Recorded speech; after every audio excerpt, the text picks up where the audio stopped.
Hi there.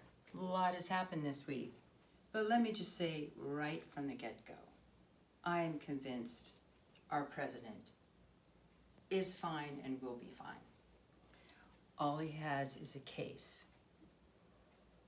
So I'm going to be talking about today two major turning points this week. One was the debate on Tuesday, but also President Trump testing positive for the coronavirus.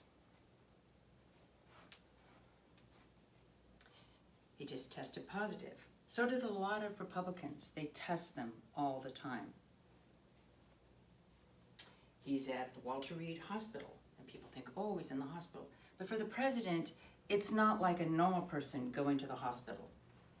He's only in the hospital because it's like another White House. He has an office there, and they can monitor him. Because what happened to Boris Johnson in England or Great Britain is that he got the coronavirus and then he kind of self-quarantined and was working, and then he took a sudden turn for the worse. And so what you can do at Walter Reed is they can make sure he doesn't take a turn for the worse. And so he's the president. They take extra precautions with him. But he's not really that sick. And he's getting all the best treatments. He will be fine. He already is fine. I mean, you've been sick. I've been sick. Did you see him walk out to the helicopter yesterday? It's like, if I'm sick, whoa, I can't walk out. So he had a slight fever. The fever's gone already. The fever is gone already. So all they're doing here, I hate when they all use the same term on the television, which is abundance of caution. But all they're doing here is they want to be in a situation where while he's doing his work, they can continue to test and monitor. And so if he's one of those people that takes a turn for the worse, they can do something about it right away. So I recommend, unless you're into that sort of thing like I am, don't read all this stuff. It's like, he's going to be fine. He's going to be fine. And actually, here's what I think is good about this. I always look at the positive side. That's what I do. And that is, there are some people out there, well, particularly on the left, who are freaked out about this virus. You get it, you're gonna die. I don't call them the mainstream media anymore. I'm calling them the left-wing media. They're not mainstream. I'm not using that term. That's my new term, left-wing media. The left-wing media has really done a disservice to this country and to the people in ginning up this fear. And we know that. Kids wearing masks, kids not being able to go to school, when this this basically doesn't affect kids at all. And oh my gosh, people are testing. It's really funny. Even on our side, there's some people, it's like, how come all these Republicans have it, are testing positive? Is this some kind of somebody making them get the coronavirus? That's because anybody that comes in contact with the president, which is mostly Republicans, they get tested. So just to give you an example, here's 8 other people who tested positive. So they, quote unquote, have the coronavirus. Well, as we all know, Hope Hicks, she seems to be the one that gave it to the president.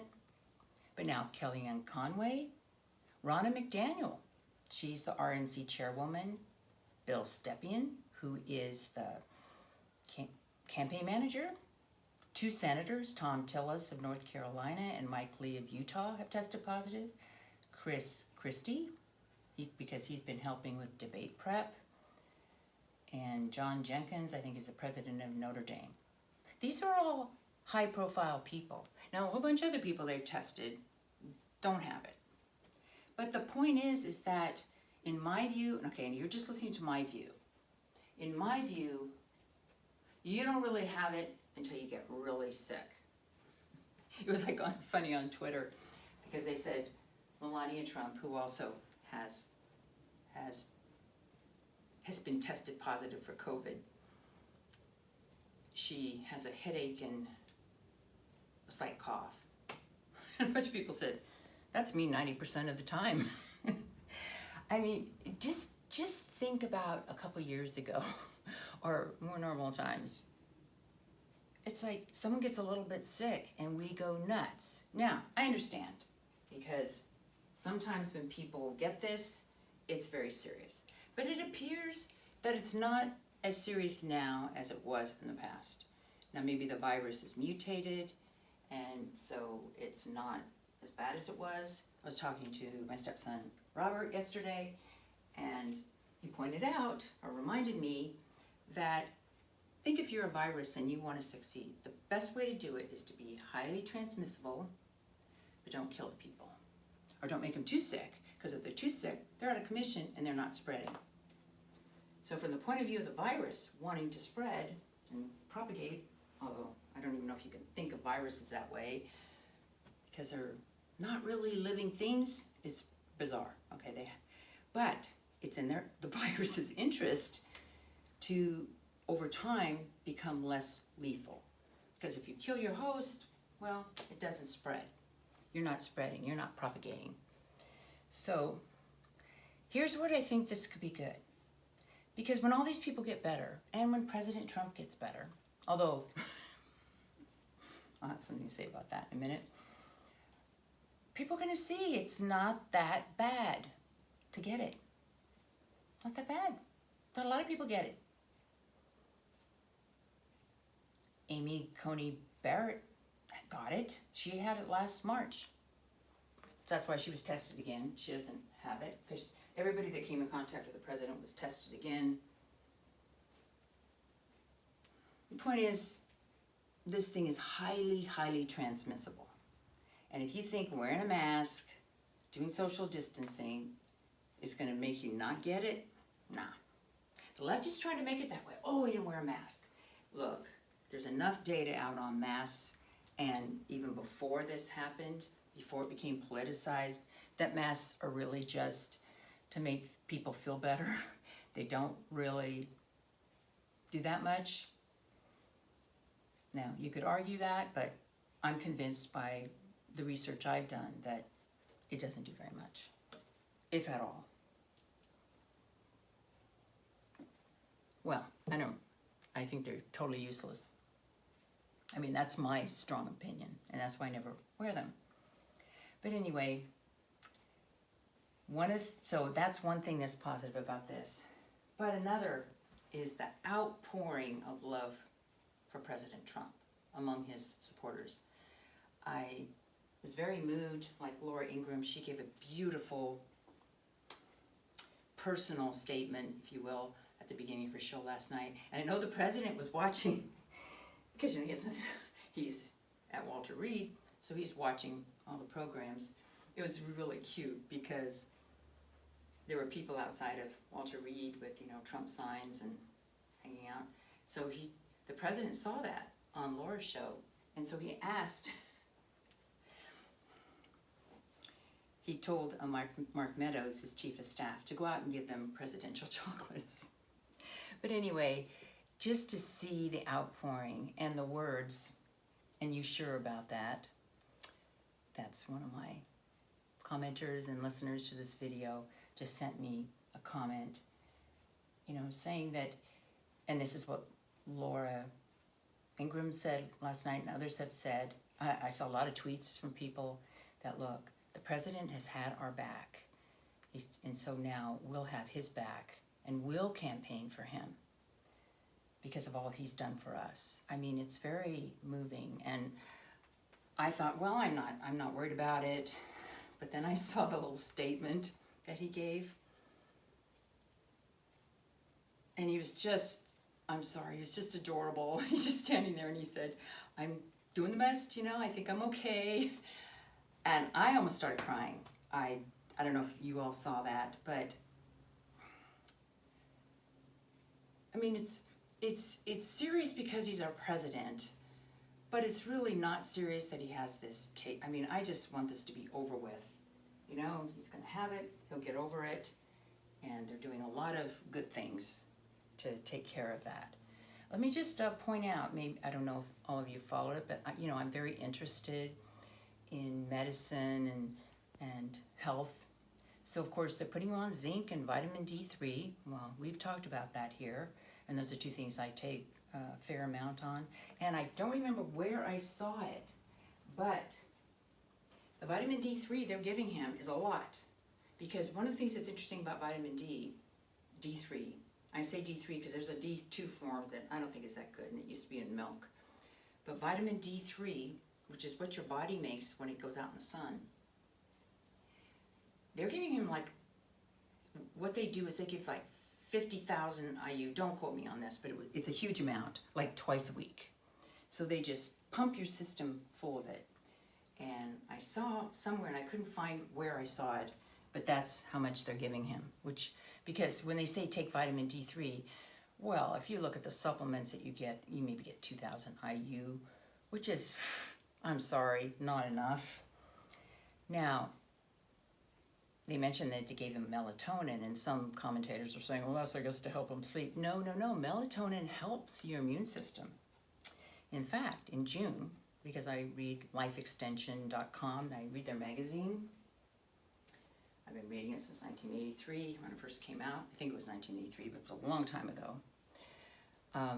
For anti-aging purposes, and also because I feel like we have a lot of light at night that we don't normally get, I was taking 9 milligrams a night, but because of that, I upped my dosage to 20 milligrams a night, which is actually quite a lot. So I don't know how much melatonin they're giving him, but it does help your immune system. It even helps fight cancer. Not that I ever worry about that, but I was doing it for anti-aging purposes because melatonin is put out by your pineal gland, and as you get older, you don't put out as much. And he's also taking a daily aspirin, and that's to reduce the risk of blood clots. I don't take daily aspirin because I don't like, you bruise too easily. And I remember Harold, my late husband, he was taking aspirin for a while, and he got these dark bruises on the back of his hands. And it's like, I thought, that could be internal bleeding. I don't like that. So we got him off that, and that helped with those bruises. But what he did is they immediately gave him an 8-gram dose, one dose Thursday, of polyclonal antibodies. And that's Regeneron. It's a cocktail. It's not yet in widespread use. So he's taking experimental cocktails. And I admit that concerned me just a tiny bit, that he's doing something experimental. But on the other hand, it's probably good. But basically what it does is it reduces the viral load. That's what you need to do. So when you first get it, you don't have much of a viral load. You don't want to do anything to increase the virus in your body. So anything that decreases it, and zinc also makes sure it kills off the virus once it gets into the cell from replicating. So he's taken that, and now there's a 5-day treatment. So that was just one dose of Gilead's remdesivir, and that does broad spectrum antiviral activity. And it's a 5-day treatment. He got the first treatment. Now, one of the things he hasn't done is the steroid, as far as I can tell, but he doesn't need it yet, and he probably won't need it. Because again, remember, he's just a case. Those PCR tests, they catch it sort of like when it's, you might not even have, you could be asymptomatic. So most people just feel like kind of like you have a little bit of a cold, but I was happy to see that this morning his temperature is back down to normal. And he probably feels good. So I think he's gonna be fine. And you already see people on the left, like in Twitter, he's faking it. He's just faking it. Or they're just trying to, there's some kind of faking. It's unbelievable. And also some people on the right, all the theories, and not theories, but like people just get into these conspiratorial modes. No, okay? We're testing for something we've never tested before. People are freaked out. So here's what I'm hoping will happen. what I'm hoping will happen is this will help show, relax people, relax, okay? We need to, like I liked what one of the doctors said. I think it was on Laura Ingraham. He said, look, President Trump is an essential worker. You see, the Democrats are trying to say he shouldn't be out having rallies, he shouldn't be out campaigning, he should be wearing a mask, because they want to shut him down. They don't want him to campaign. Their only hope to win is to not have him out there. Well, I'm sorry, we're not doing that. And neither is the president's not doing that. None of us are doing that. So, it's going to be fine. I really, really believe it's going to be fine.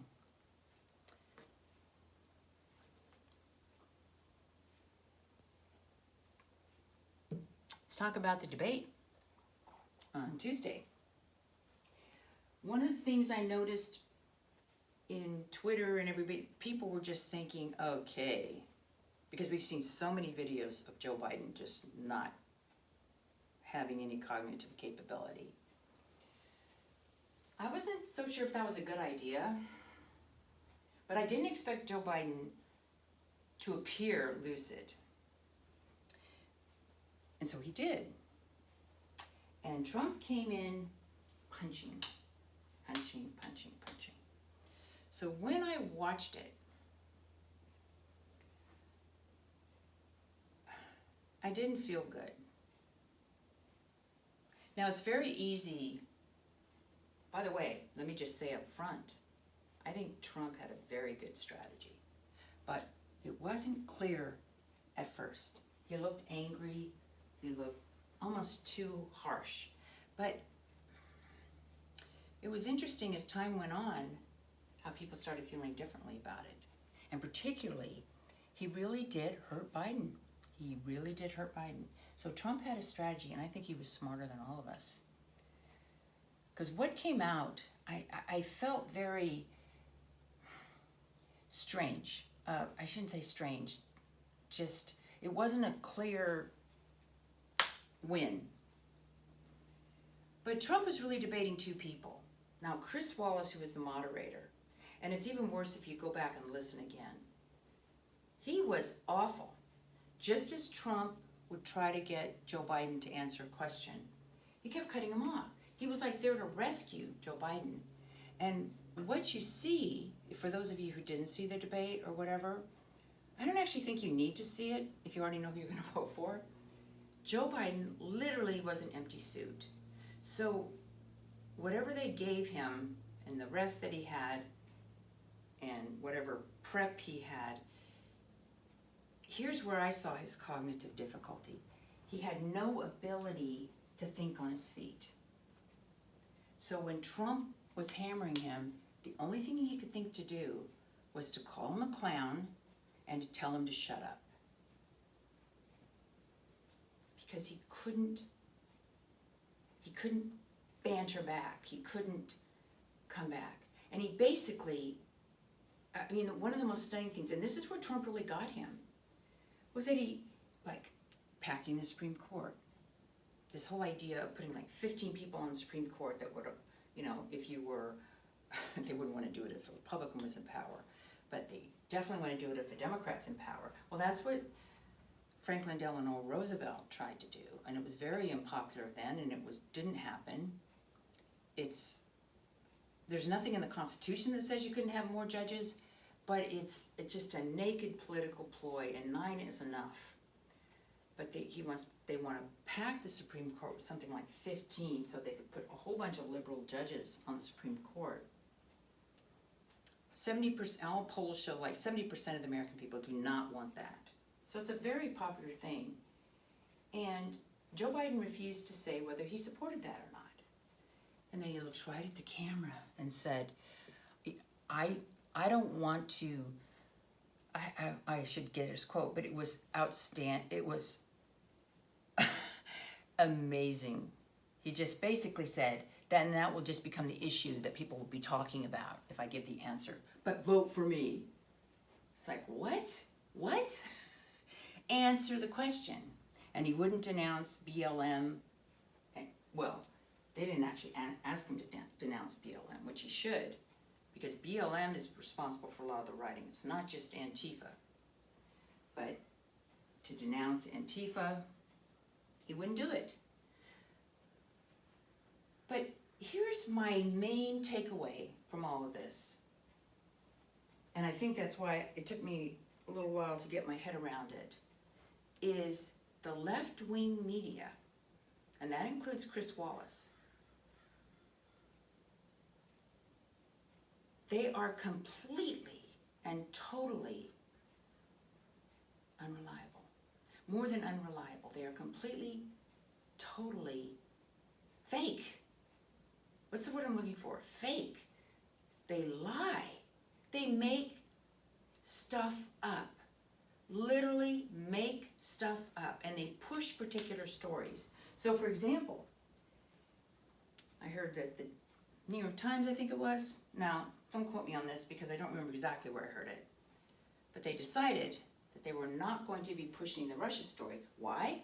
Because Joe Biden's son, Hunter, got $3.5 million from the wife of Moscow's mayor. I mean, very close to Putin. $3.5 million for what? For what? This is in addition to the money he got from China and from Ukraine. And they try to say that Trump is doing stuff. So if you keep focusing on Russia, you're going to focus on Hunter Biden. So they kind of backed off on that. They decided they were going to go after the racism thing.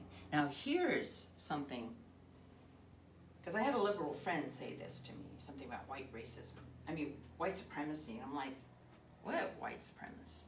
What are you talking about? I mean, it's like a made up thing, literally a made up thing. And so Chris Wallace, I mean, so they're asking President Trump to denounce white supremacy. And you know, I'm just at the point where, why are they doing this? Like Chris Wallace, the moderator of the debate, think about it. Everything he asked Trump about was an attack of some fake story in the fake left-wing media. Didn't ask him anything about policies, but literally fake stuff. So Trump was put in a position of needing to defend that. It wasn't real things. It wasn't policies, anything that's of interest to the American people. Like, what about your taxes? That was a fake story from the New York Times. I mean, it was shocking. And afterwards I just thought, oh my gosh, how do we fight this? I mean, I know how we fight it. The fact is, we will win this because we just have to recognize that stuff is total BS. I have to say, this is all very shocking to me. Now, I've been through this before with the whole climate change thing. I've told you all about this. This is why I became a Republican. Although I realize any other president, maybe Ted Cruz, but any of those other Republicans, they wouldn't have gotten us out of the Paris Climate Accord. They wouldn't have been able to do what President Trump has done. Because they all would have caved. They always cave. Trump is the only one that doesn't cave. He's just so amazing to me. So amazing that he does that. But anyway, it was really shocking to me how stuff was made up.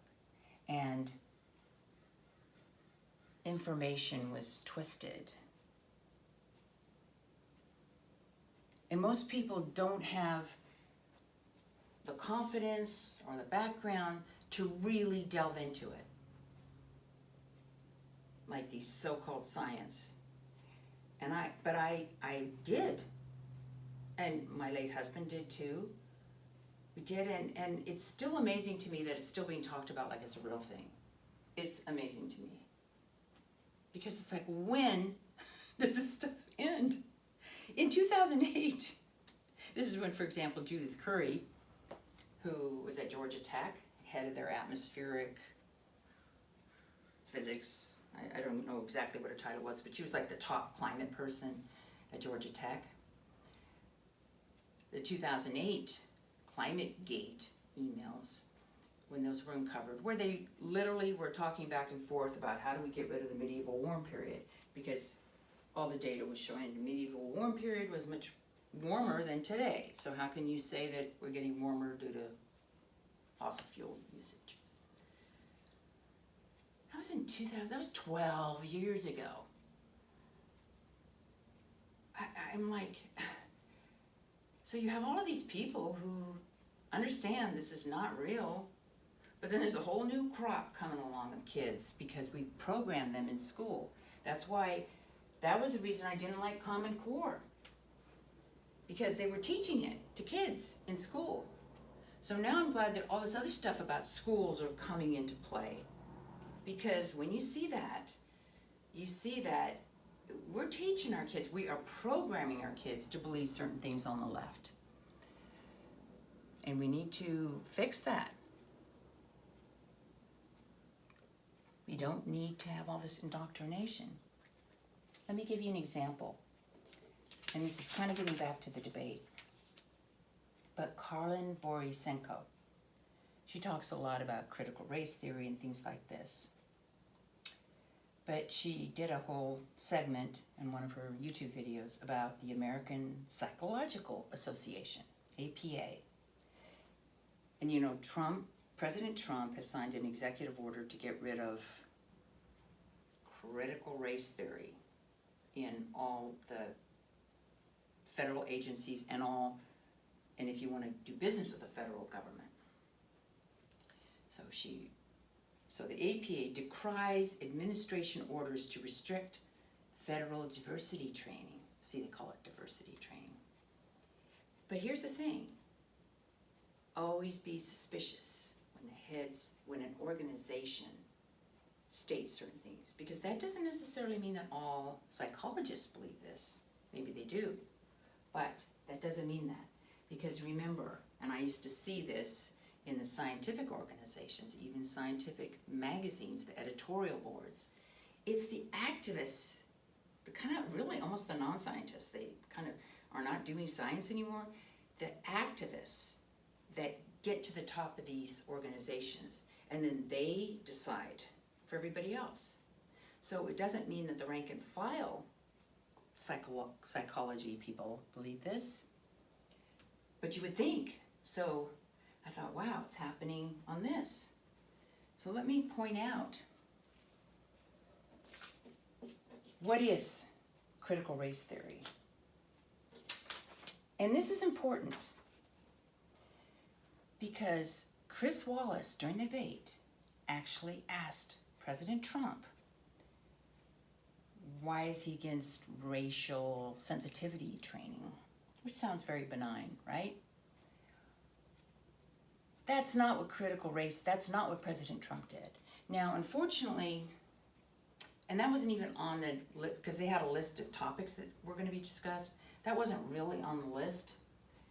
And so President Trump started talking really more about the 1619 Project, where you're teaching kids sort of that the whole basis of the United States is slavery. I mean, it's just really awful. And he's got the 1776 Commission instead, where we're going to try to fix that. But critical race theory is a different thing.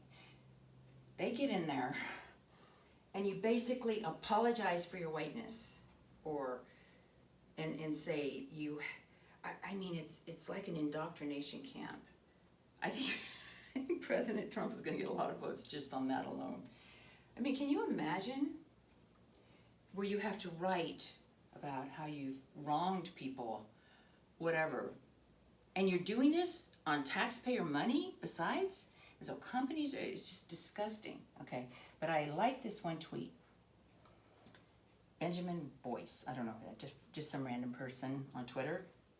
Critical race theory is not race sensitivity training. It is a set of ideas that cause everyone to make race the most important factor of human experience.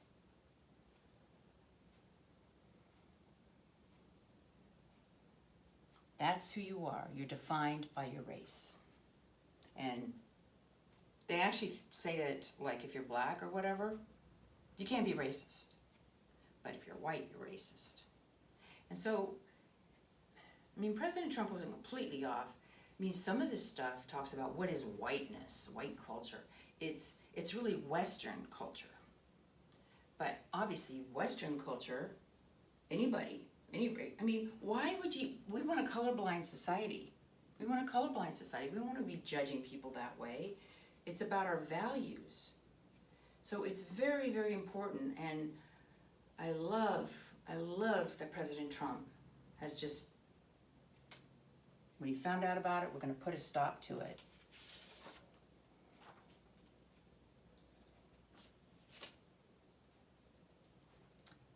Now, one more thing about well, maybe two more things about the debate. So here's someone else. I retweeted these things because I thought it was very good. So he also asked him, and this was not on the topic, and because they actually had an agenda of what they were going to talk about. So again, it was Chris Wallace saying, well, what about the science of climate change, like implying that Trump is, our President Trump is, he's not for the science of climate change. He also repeated the fine people hoax, meaning about Charlottesville, and that has been debunked over and over. If you just listen to the transcript, he did not say that the KKK people were fine people. He was talking about the people who wanted to keep the statues up. So it was just awful. It was just awful.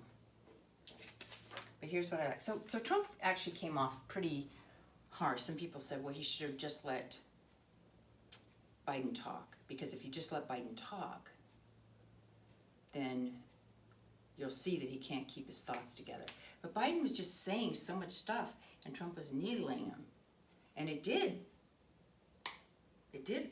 What he wanted to do was get Trump's base to get him to say he's not for the Green New Deal, which he is. He's already got it on his stuff.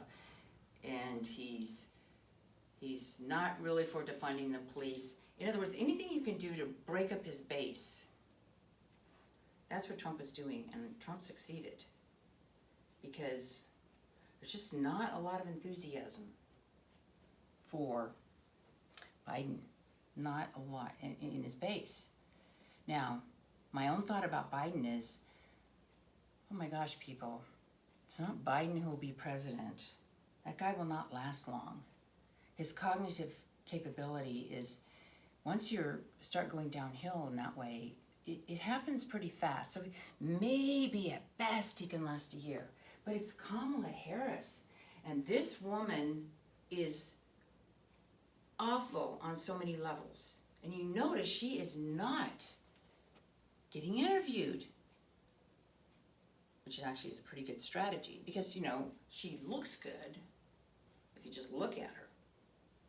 But when she starts opening her mouth, the things that she says, first of all, she's unlikable. That's another issue. The main thing that's concerning to me is her policies. She's more socialist than Bernie Sanders.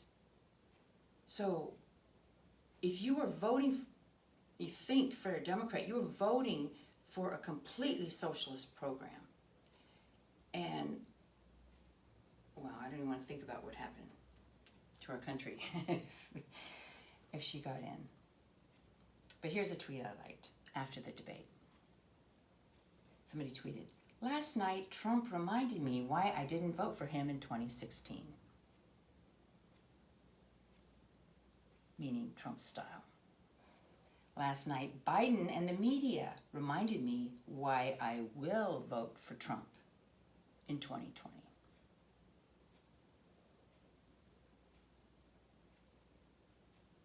And then he did other tweets, this person, whoever it was, about what he likes about Trump's policies. But Trump did come off pretty tough And you know, there were a few people that I like to listen to. I didn't like the way Trump did it. It's like, he is not a god, people. He's not a god. Okay? Do you know how hard it is to be in politics? I mean, I was just on the outskirts. But it is like so hard. Okay? A person doesn't have to be perfect. What are they doing for you? Okay? Why is he out there fighting? He's fighting for us. Cut him some slack. Okay? And these people say, oh, he should do this, he should have done that. Okay, you try it. You try it. I just have no patience for that. I'm sorry. I just... This is the best president this country has had, at least for the past 100 years. I mean, Abraham Lincoln was good, George Washington was good. So, I mean, those were different times. This is the best president. Taking those two out of the equation, the best president we have ever had. And we are so fortunate to have him. So cut him some slack, okay? That whole format was rigged. But it worked. It worked. It worked. So maybe he was smarter than all of us. You know, we didn't like it, he was too... But he made Biden look weak. And I thought it was kind of interesting, the Telemundo, you know, for the Hispanics that were listening on Telemundo, right away they liked Trump better. Like 2/3 of their voters, you know, it's not a perfect poll, but thought Trump did better.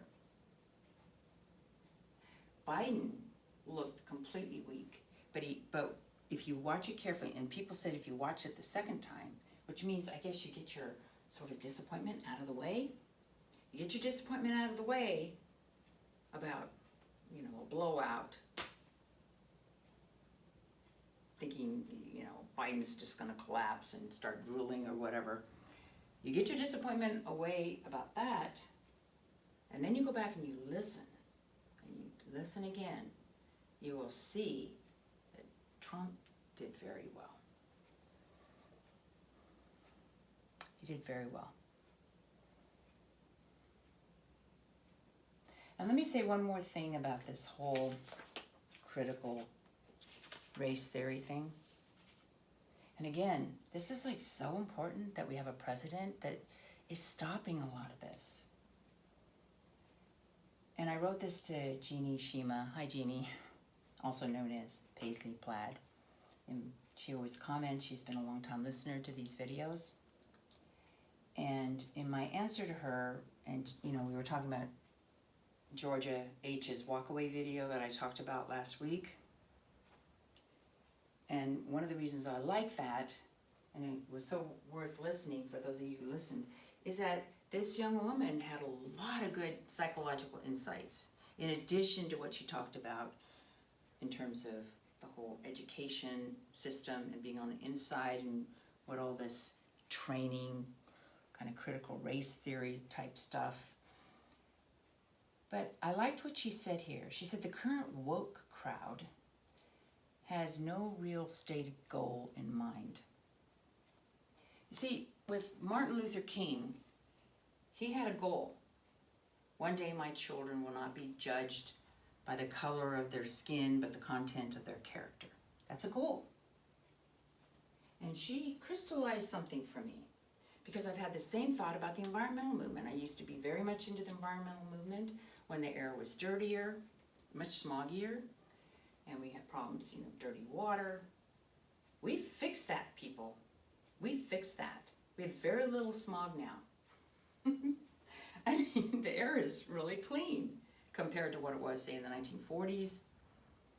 And we don't have like dirty streams, dirty water.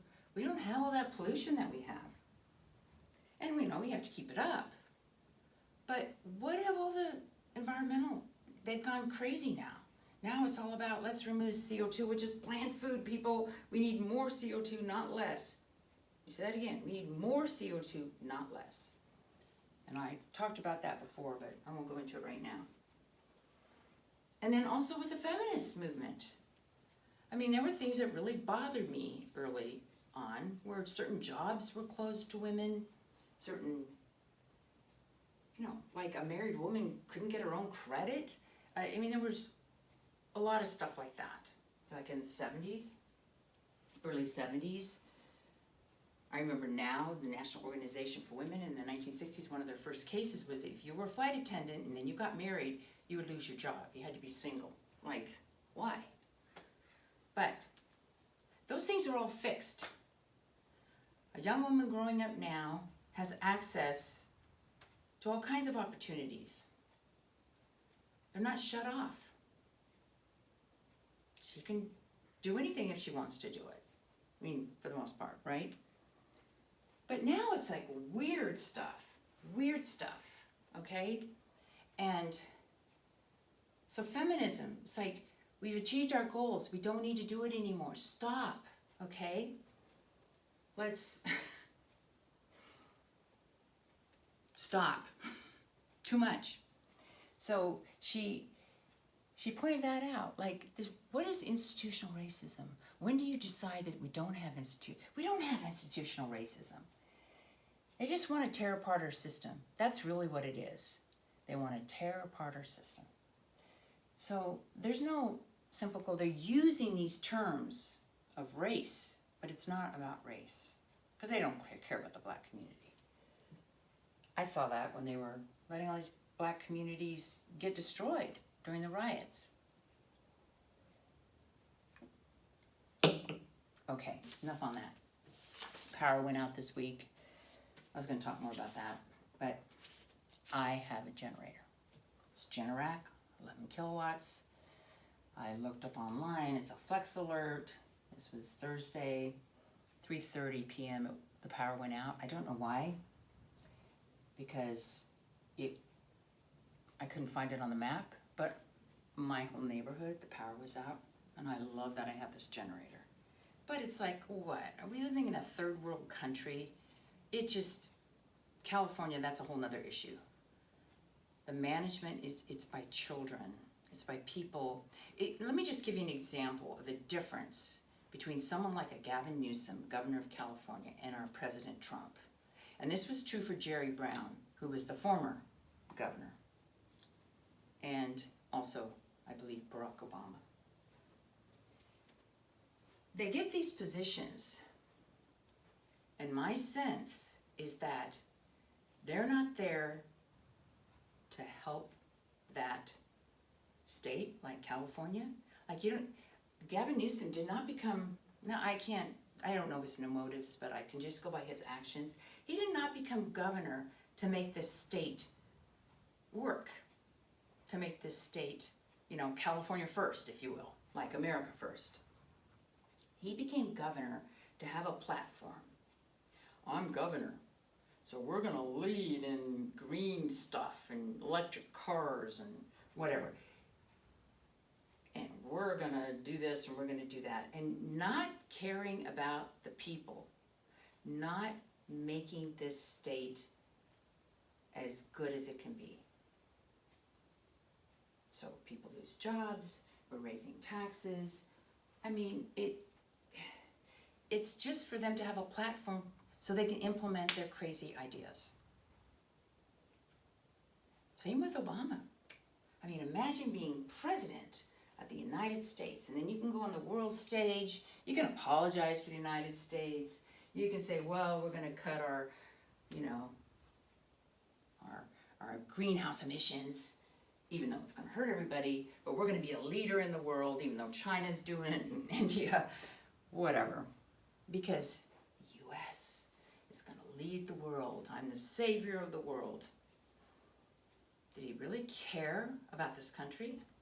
Does he really care about black people and the black community? Why does he never go to Chicago? Why does he never go to help anybody there?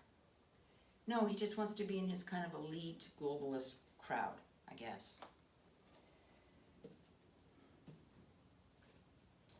Okay, I'll be ending soon, but let me just say, here's another thing. When I was at the park this week, so I went to the sink, you know, where you kind of wash your hands. And I always like to splash water on me so I'm nice and cool when I go do my walk, run. And there was a black woman there, young black woman.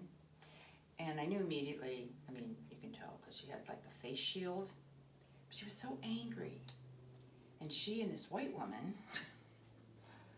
slightly older, they were like in an argument about the sink because apparently the woman with the face shield was, I'm shocked. I mean, she was like hogging the sink.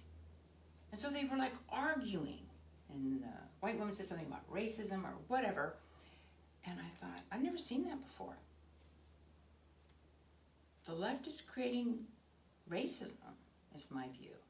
I mean, that was awful to see. So I just kind of put my arm on the white woman's. I said, "Can you use the other one?" She goes, "No, it's not working." And I try to just be a calming influence. But it was very clear that the one that was most radiating the anger was this black woman. Now, there's other black people that are not like that in the park. I mean, they're very friendly, so I'm not saying, but I'm just saying there are certain people that just go out there with this huge attitude of anger. I just had never seen that at the park.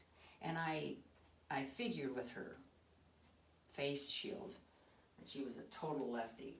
I mean, total lefty. She's got to be crazy. But I did have fun when Robert was here yesterday. And then there was this guy, you know, Eric, at the park. So the three of us were walking, and none of us, of course, wore masks. But it was fun because we passed one guy. And it's almost like a code, you know, the people that don't have masks, you know, you smile at them and you're friendly and you make eye contact because it's like we're in a club. But I said, "Hey, I like that you don't have a mask." And he said, "Yeah, F the masks." It was just, we just all laughed. Yes. I like that. I like that. It's just like, there's people, it's just like, enough of the masks. Enough of the masks. They don't do anything. They're awful. And as one of the doctors pointed out, we don't know what the effect is having kids wear masks all day. We don't actually know what that effect has. Either on their emotional development, they're not getting as much oxygen. Psychologically, even, we don't know what that is. So we are just doing awful things to kids. We're experimenting on the kids. And finally, I'll say one more thing. Hi, William. That's my mail carrier. We always have a nice little chat. He brings the mail to my door. And I asked him what he liked about Trump, because he knows I'm a Trump supporter, obviously. And he said he likes how our president stands up for our country, for us. In the world, I mean, he's fighting for us. He's going to be fine, okay? And this is all going to work out for the good. I believe that. And I hope you do too. And meanwhile, just don't worry about it, okay? He's in the hospital only. He's not in the hospital like a normal person being in the hospital. He's in the hospital just so, in case he takes a downward turn, and they can stop it. But he won't, so they'll monitor him for a while. It's just good to be there, and he can get some stuff done, and maybe get some sleep, because he's probably pushing himself too hard. So I feel good. I feel good. But I'm even more recognizing that the left-wing media, I'm no longer calling them the mainstream media, the left-wing media is evil. They have a big narrative, just know it. And we have to get our information from other sources. We can find it, it's out there, and just stay strong and be happy. Try to be happy. Talk to you later.